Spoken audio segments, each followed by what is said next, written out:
안녕하세요. 제 이름은 토마스 히메네스예요.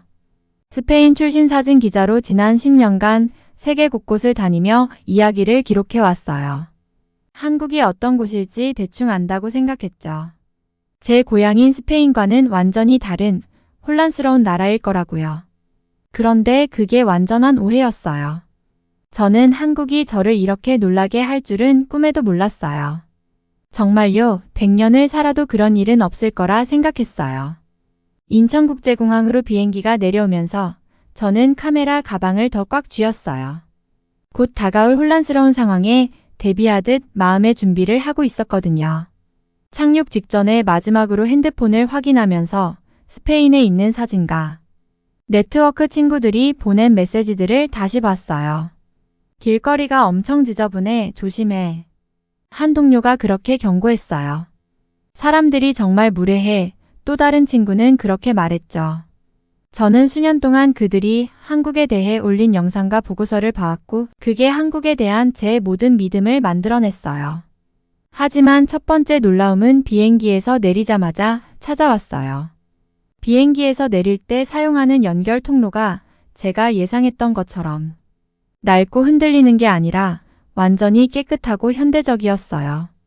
아, 보여주기식이겠지 하고 혼잣말을 하면서도 여전히 제 선입견을 놓지 않았어요. 그런데 공항 내부로 들어가자마자 입이 떡 벌어졌어요. 인천공항은 마치 유리와 철강으로 만든 예술작품처럼 펼쳐져 있었어요. 엄청난 크기의 창문으로 햇살이 쏟아져 들어오고 있었고 그 모습은 마치 공상과학 영화의 한 장면 같았어요. 모든 게 반짝이고 있었고 모든 게 제대로 작동했어요. 자동 이동 통로는 부드럽게 돌아가고 디지털 안내판은 여러 언어로 정확한 정보를 선명하게 보여줬어요. 그리고 주위에는 쓰레기 하나 보이지 않았어요. 이게 맞나? 싶어서 보딩 패스를 다시 확인했어요. 제가 잘못된 나라에 착륙한 건 아닌지 확인하고 싶었거든요. 하지만 분명하게 써 있었어요. ICN-인천국제공항. 입국 심사를 지나면서 저는 뭔가 잘못될 순간만을 기다렸어요. 그런데 그럴 일은 없었어요. 사람들은 질서정연하게 줄을 서서 빠르게 심사를 받고 있었고 제가 만난 입국 심사관은 예상했던 것과 달리 엄격하고 무뚝뚝한 사람이 아니었어요. 그녀는 미소를 지으며 완벽한 영어로 저에게 친절한 인사를 건네고 즐거운 여행이 되길 바란다고까지 말해줬어요. 하지만 정말로 저를 놀라게 한 건 주위 사람들이었어요. 저는 키가 작은 편이 아니에요. 180cm 정도 되니까요.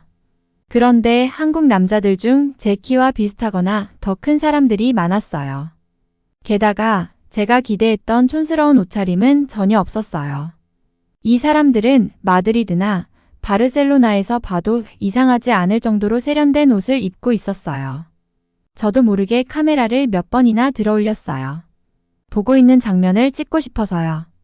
날카로운 수트를 입은 젊은 사업가들이 활기차게 대화를 나누며 지나가고 한 가족은 할머니를 공항에서 조심스럽고 다정하게 모시고 있었어요. 공항 직원들은 방문객들에게 정중히 인사를 하며 깔끔한 제복을 입고 프로페셔널한 태도를 유지하고 있었죠. 세뇨르 히메네스? 라는 목소리가 들렸어요. 수함을 찾는 곳 근처에서 제 현지 연락 담당자인 민호 씨가 손을 흔들고 있었어요. 그는 깔끔한 흰 셔츠에 디자이너 안경을 쓰고 있었어요. 제가 생각했던 촌스러운 현지인과는 전혀 달랐죠. 짐 가방을 끌고 카메라 가방을 꽉 쥔 채로 민호 씨에게 다가가면서 제가 오랫동안 쌓아온 편견의 벽이 조금씩 무너지는 걸 느꼈어요. 그동안 봤던 영상, 네트워크에서 들은 한국에 대한 이야기들, 그 어느 것도 지금 제 눈앞에 펼쳐진 현실과 맞지 않았어요. 저는 이번에 티에리 앙리, 카카 같은 국제적인 축구 스타들이 참여하는 자선 축구 경기를 촬영하러 온 거였어요. 단순한 과제라고 생각했죠. 빨리 와서 사진 찍고 그냥 떠나는 그런 일이라고요. 그런데 인천공항에 서서 사람들의 모습을 지켜보는 순간 이번 과제가 제 여행 계획만 바꿔놓는 게 아닐지도 모른다는 불길한 예감이 들었어요. 제가 한국에 대해 알고 있다고 생각했던 모든 게 바뀔 수도 있겠다는 생각이 들었어요. 저는 한국에서 꼭 필요한 만큼만 유로를 쓰겠다고 다짐했었어요. 계획은 간단했죠. 스페인에서 가져온 음식만 먹고 현지 식당은 아예 피하자는 거였어요. 근데 계획이라는 게 항상 우리가 기대하는 대로 흘러가는 건 아니잖아요. 야, 토마스. 한국까지 와서 음식을 안 먹고 간다고? 브라질에서 온 사진작가 미구엘이 계속 저한테 권하더라고요. 저희는 첫날 행사를 준비한 후였고 제 배는 이미 꼬르륵 소리를 내고 있었어요. 가져온 그래놀라 반은 배를 채우기에는 좀 부족했거든요. 글쎄, 저는 망설였어요. 한국 음식이 이상하고 입에 안 맞는다는 얘기들을 들어왔던 터라 좀 걱정이 됐거든요.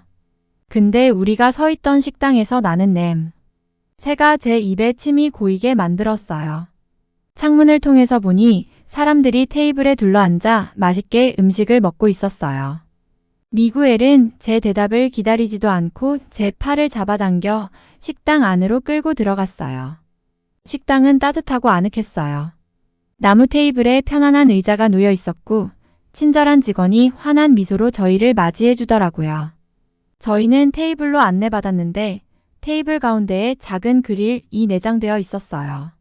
믿어봐. 미구엘이 삼겹살이라고 불리는 걸 주문했어요. 저는 좀 불안한 마음으로 서버가 날돼지고기, 신선한 채소 그리고 다양한 소스와 반찬이 담긴 접시들을 가져오는 걸 지켜봤어요. 저게 김치야. 캐나다에서 온 또 다른 사진작가 사라가 밝은 빨간색에 발효된 배추를 가리키며 설명했어요. 한국의 대표 음식이지. 한번 먹어봐. 다행히 일본 행사 취재할 때 젓가락을 어떻게 쓰는지 배워서 젓가락으로 김치 한 조각을 집어 조심스럽게 먹어봤어요. 입에 넣자마자 눈이 번쩍 뜨였어요. 맛이 정말 대단했거든요. 맵긴 했지만 너무 자극적이지 않았고 시큼하면서도 감칠맛 나는 완벽한 균형이었어요. 그리고 서버가 테이블의 그릴에 돼지고기를 굽기 시작했어요. 지글지글거리는 소리와 기가 막힌 냄새에 제 배는 더욱 요란하게 울렸어요. 고기가 노릇노릇하게 익어가면서 가장자리가 바삭바삭하게 구워지는 모습이 정말 신기했어요. 이제 제대로 먹는 방법을 봐봐. 미구엘이 시범을 보였어요. 상추 한 장에 구운 고기, 밥 조금 소스, 그리고 채소를 올려서 말더라고요. 이걸 쌈이라고 해.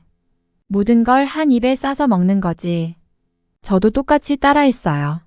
상추에 이것저것 올려서 한 입에 넣었는데 그 순간 저는 완전히 놀랐어요.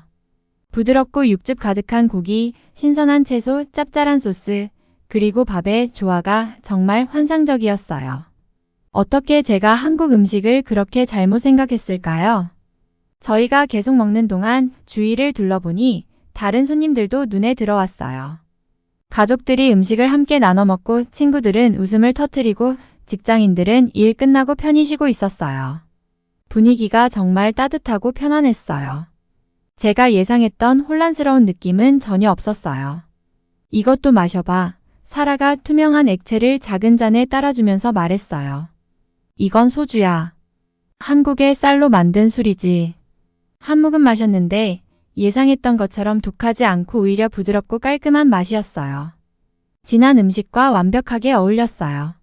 식사가 끝날 즈음에는 적어도 10가지 이상의 반찬을 먹어본 것 같았어요.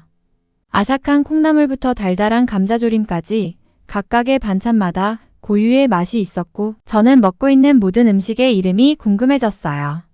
빈 접시를 내려다보면서 처음 가졌던 태도가 부끄러워졌어요. 한국 음식을 피하려고 그래놀라 바에만 의지하려고 했던 제가 이제는 더 많은 한국 음식을 맛보고 싶어졌거든요. 그래서 이제 어떻게 생각해? 미구엘이 알겠다는 듯한 미소를 지으며 물었어요. 내 생각엔. 저는 활기찬 식당을 둘러보며 잠시 멈추고 말했어요. 내일은 어디에서 먹을지 알아봐야 할 것 같아. 테이블에 있던 모두가 웃었고 저도 같이 웃었어요.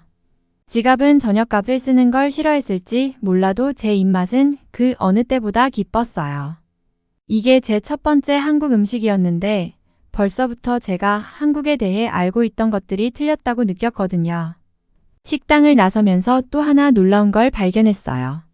우리가 먹은 음식의 양과 질을 생각하면 계산서가 꽤 합리적인 가격이더라고요. 하루 저녁 만에 또 하나의 선입견이 깨진 거죠. 호텔로 돌아가는 길에 문득 이런 생각이 들었어요. 한국 음식에 대해 이렇게 잘못 생각하고 있었다면 다른 것들에 대해서도 제가 잘못 알고 있는 게 더 있지 않을까? 자선 경기가 시작되기 2시간 전에 경기장에 도착했어요. 아침 해가 밝게 떠 있었고 벌써 수백 명의 팬들이 입구 밖에 질서 있게 줄을 서 있는 게 보였어요. 원래 예상했던 혼란스러운 모습은 전혀 아니었어요. 오히려 모두가 조용히 친구들과 얘기를 나누거나 휴대폰을 보고 있었죠. 카메라 장비를 조정하면서 놀라운 걸 발견했어요.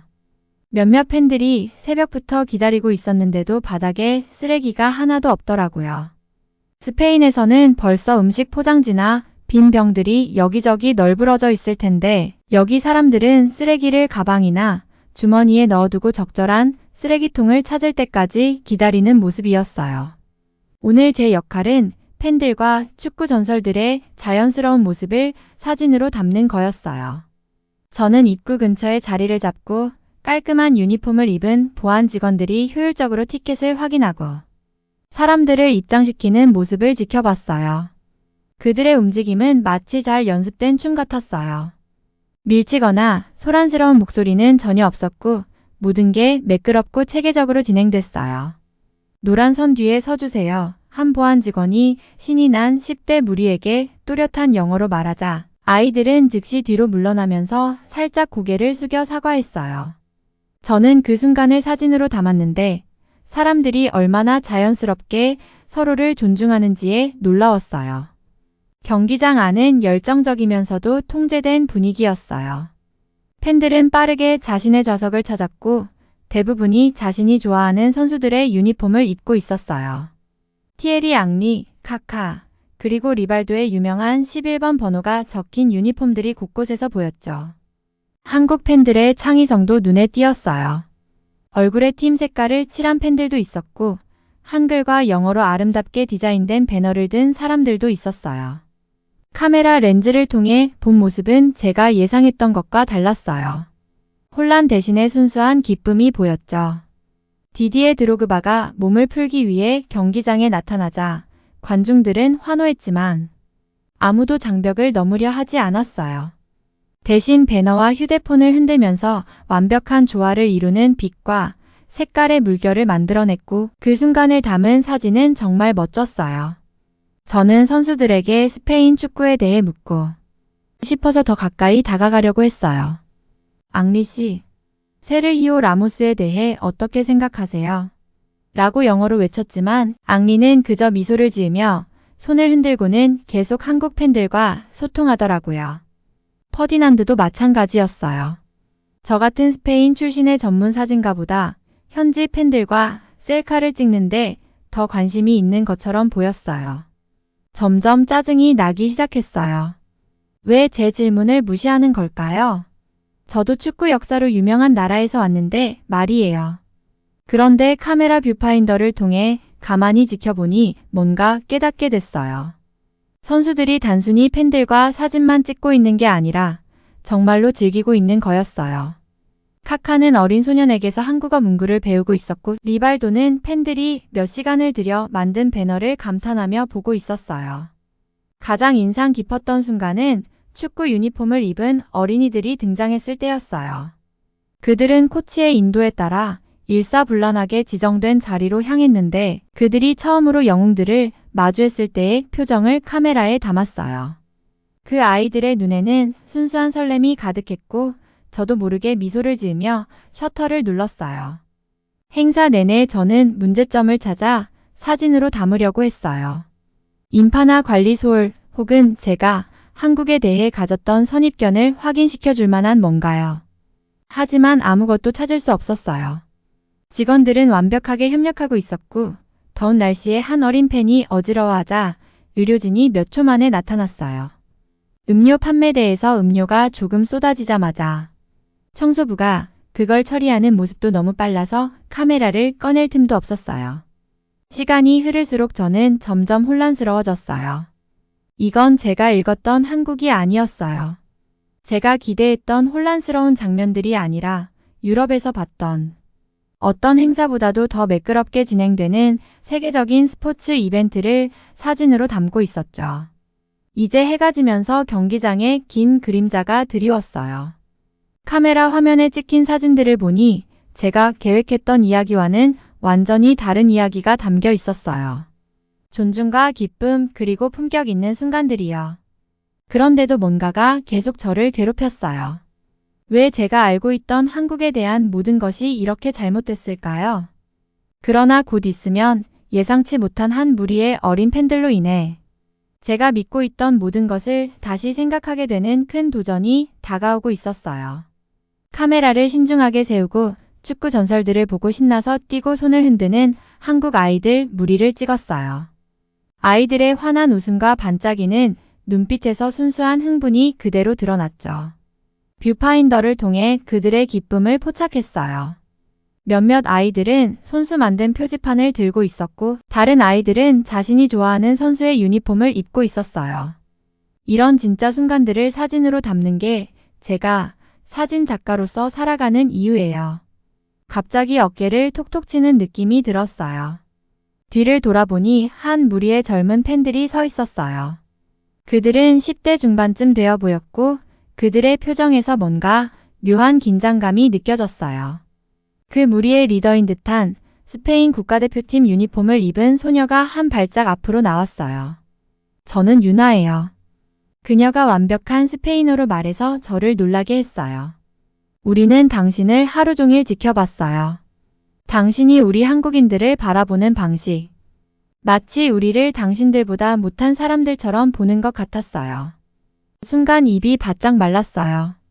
카메라를 천천히 내리며 뭐라고 답해야 할지 몰랐어요. 그 소녀 뒤에 있는 다른 아이들도 고개를 끄덕이며 동의하는 표정을 지었어요. 모두 진지한 얼굴이었죠. 무슨 뜻인지 모르겠어요. 제가 더듬거리며 말했지만 제 말이 얼마나 설득력 없게 들리는지 스스로도 알 수 있었어요. 유나의 눈빛이 단호해졌어요. 우리는 당신이 아까 스페인 동료들과 대화하는 걸 들었어요. 우리나라에 대해 농담하던 거요. 우리가 도로랑 건물 같은 기본적인 것들도 제대로 갖추고 있다는 사실에 놀란 것처럼 말했잖아요. 제 얼굴이 뜨거워졌어요. 그 대화를 들었단 말인가요?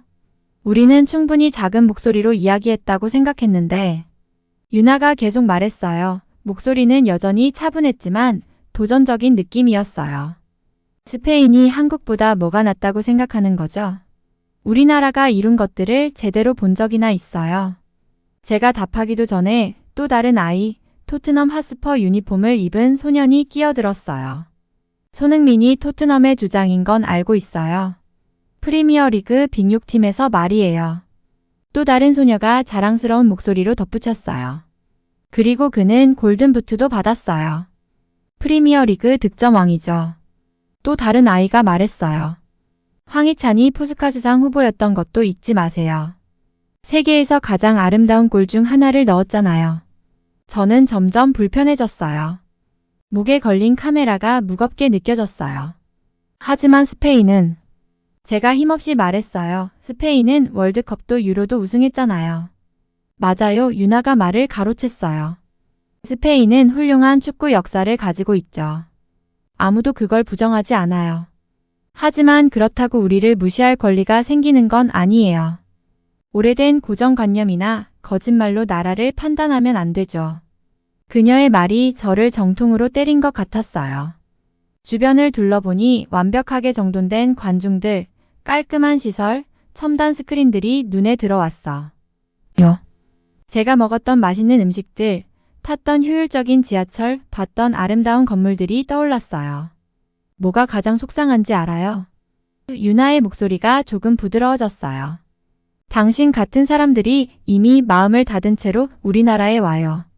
진짜 한국을 보려고 하지도 않고 그저 당신이 이미 믿고 있는 걸 확인하려고만 하죠. 다른 아이들도 격렬하게 고개를 끄덕였어요. 한 아이가 핸드폰을 꺼내서 유럽 리그에서 활약하는 한국 선수들의 영상을 보여줬어요. 이강인의 완벽한 패스, 김민재의 수비 마스터 클래스, 황희찬의 번개 같은 골들까지요. 그 순간 제 안에서 뭔가 무너지는 느낌이었어요. 확신, 편견, 그리고 내가 가진 우월감까지요. 이 아이들은 단순한 축구 팬이 아니었어요. 그들은 자신의 나라에 대한 자부심을 가지고 있었고 이해하지도 못하면서 판단하는 저 같은 사람들에 맞서 싸우고 있었죠. 제가 말을 시작했지만 도중에 멈췄어요. 무슨 말을 할 수 있었겠어요? 그들이 옳았어요. 저는 불공평했고 편견에 사로잡혀 있었으며 완전히 잘못 생각하고 있었어요.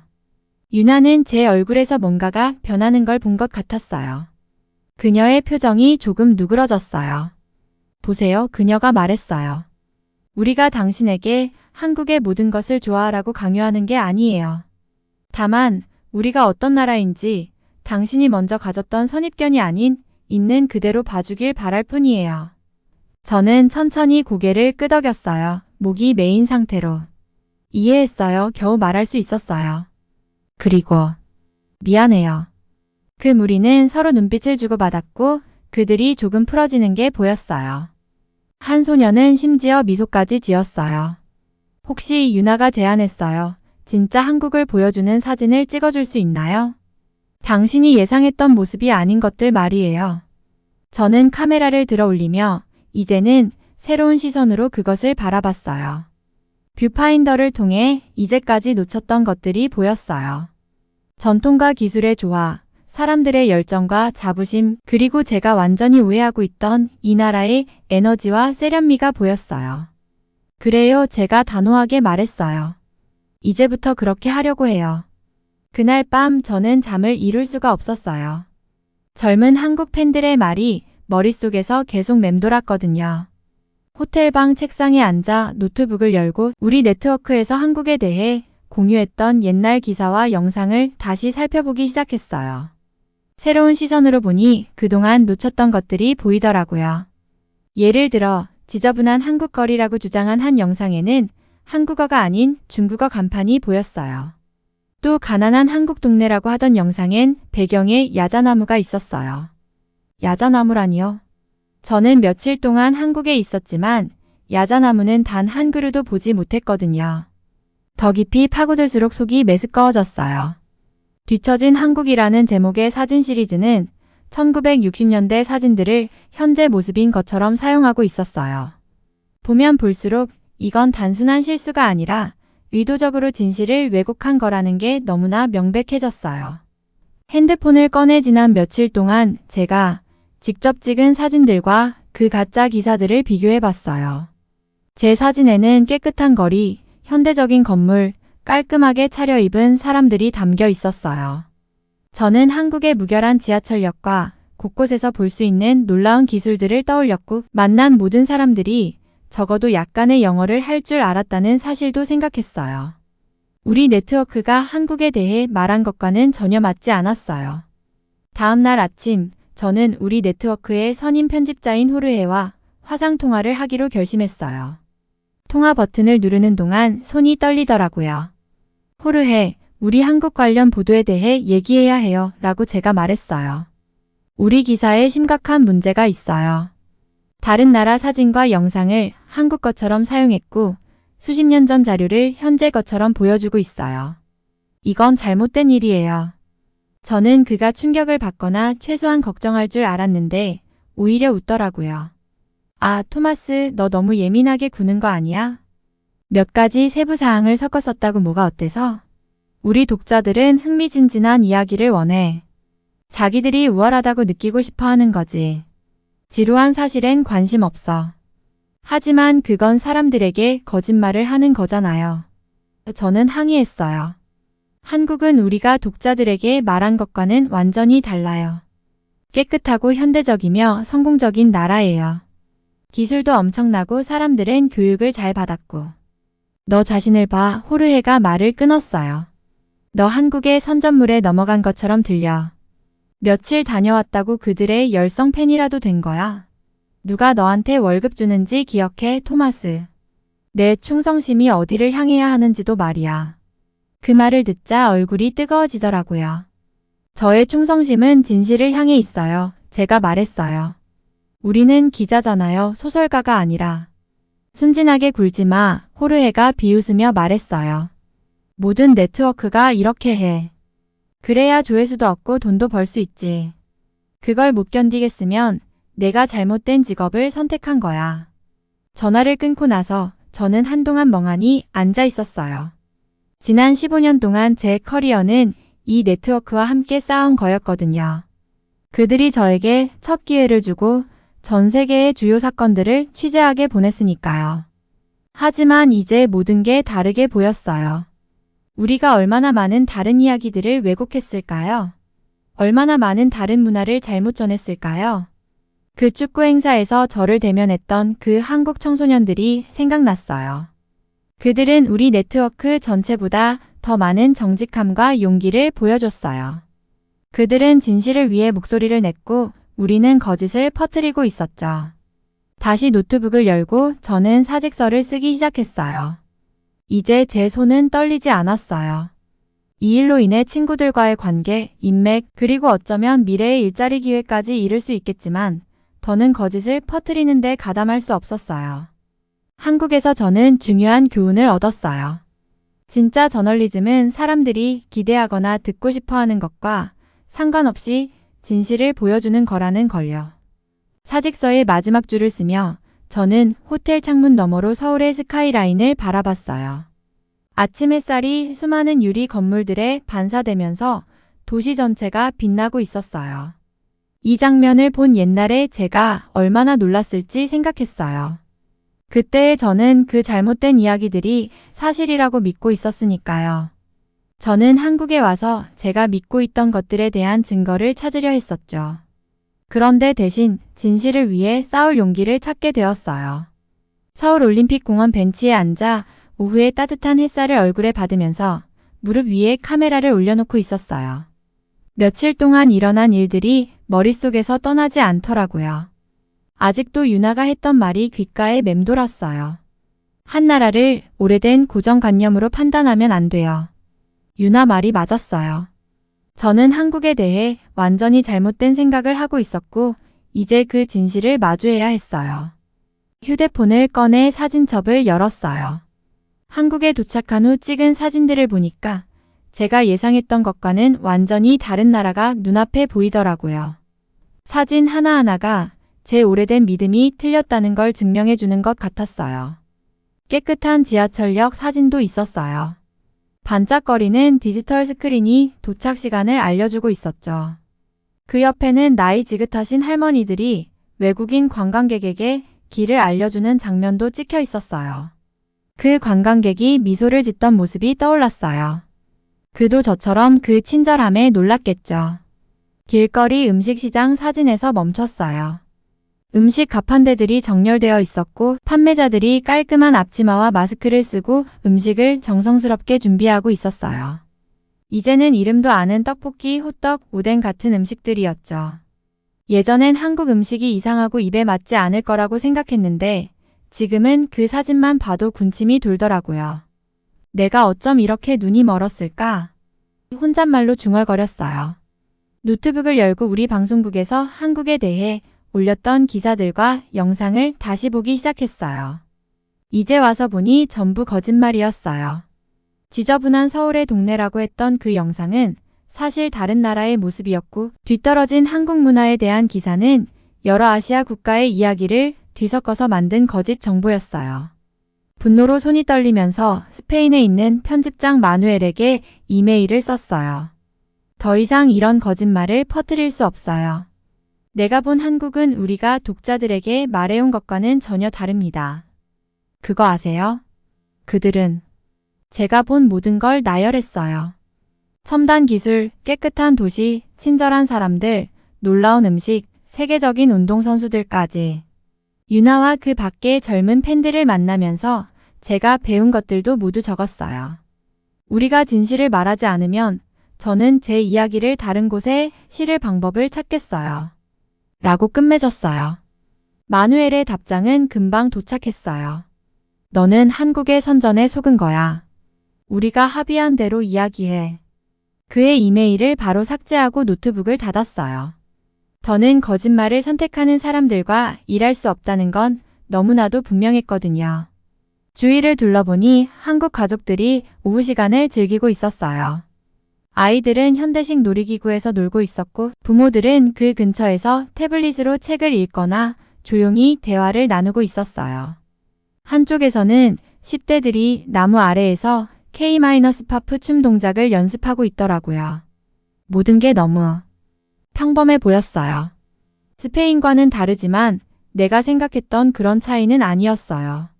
카메라를 들어 다시 사진을 찍기 시작했어요. 이번엔 제가 생각했던 한국을 찾는 게 아니라 정말 눈앞에 있는 한국을 담고 있었어요. 짧은 시간 안에 엄청난 성과를 이룬 현대적인 나라를요. 해가 저물기 시작할 때쯤 문득 스페인이 얼마나 사랑스러운 나라인지 생각했어요. 우리나라는 예술, 문학, 열정적인 축구 스타일로 세계에 많은 걸 선사했잖아요. 하지만 이제는 다른 나라를 존중하는 것이 제 나라를 덜 사랑하는 게 아니라는 걸 알겠더라고요. 노트북을 다시 열고 한국에 대한 첫 솔직한 이야기를 쓰기 시작했어요. 내가 알고 있다고 믿었던 것들을 증명하기 위해 이곳에 왔습니다. 하지만 결국 내가 틀렸다는 증거를 찾았죠. 이 이야기는 한국이 나를 어떻게 바꿨는지에 대한 이야기입니다. 그날 저녁 서울의 바쁜 거리 속에서 호텔로 돌아가는 길에 마음이 한결 가벼워진 걸 느꼈어요. 이전의 편견은 사라졌고 그 자리를 내가 더 발견하게 될 새로운 것들에 대한 호기심이 채우고 있었어요. 한국뿐만 아니라 제대로 알지도 못하고 판단해버린 모든 나라들에 대해 아직 배울 게 많다는 생각이 들었어요. 작은 식당에 들러 저녁을 먹었어요. 이제 막 배운 한국어로 주문을 했죠. 비빔밥을 먹으면서 저 자신에게 약속했어요. 앞으로는 열린 마음과 열린 가슴으로 여행하겠다고요. 결국 진정한 저널리즘이란 우리가 틀렸음을 증명하는 진실을 찾고 그걸 공유하는 게 아닐까요? 이번 사연은 여기까지입니다. 재미있으셨다면 구독과 좋아요 부탁드립니다. 감사합니다.